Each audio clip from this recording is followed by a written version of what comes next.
Less than 44,000 customers are still without power. That's down from the peak of more than 2 million after Hurricane Beryl. Power outages in Texas, though, it's hot and it can be deadly.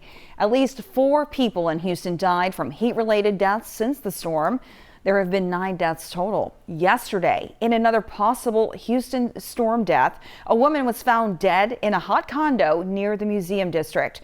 Devon Romming is live outside of City Hall in downtown Houston, where members of the City Council are now voicing their concerns. Good afternoon, Devon.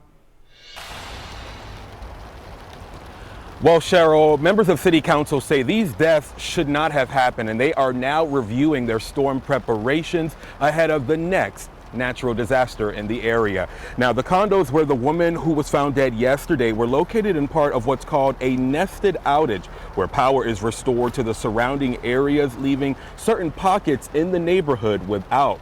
People living in the condos near the Museum District where the woman was found say CenterPoint crews showed up twice in the last week and then came again yesterday after repeated calls and an email from KHOU 11.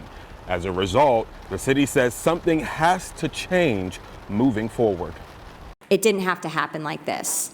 And I know that as a city, we're doing everything we can, and we're trying to continue to encourage residents to reach out if they need assistance.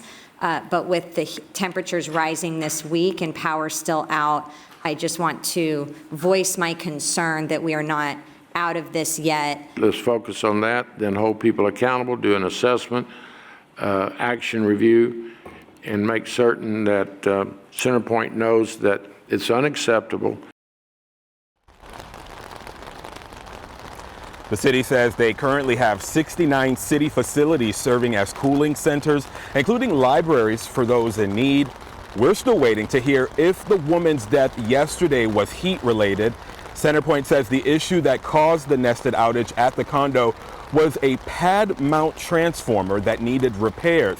And as the death toll climbs, many are now on high alert. Now, in the meantime, there is some good news here coming from CenterPoint. Within the last hour, CenterPoint tells us that they have reached their goal of 98% restoration for their customers, and they plan to hit 100% by end of day Friday.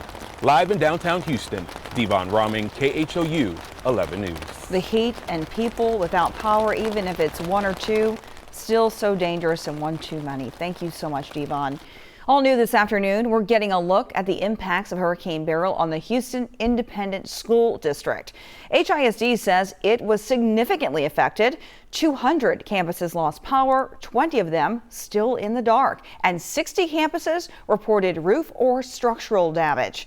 The district says Sinclair, Cage, and Kelso Elementaries, along with Project Chrysalis Middle School, were impacted most. HISD says it's doing everything it can to get these schools ready for the first day of classes in August. We have more coverage of storm recovery online for you, like checking those power outages, reporting damage, and whether insurance will cover lost food.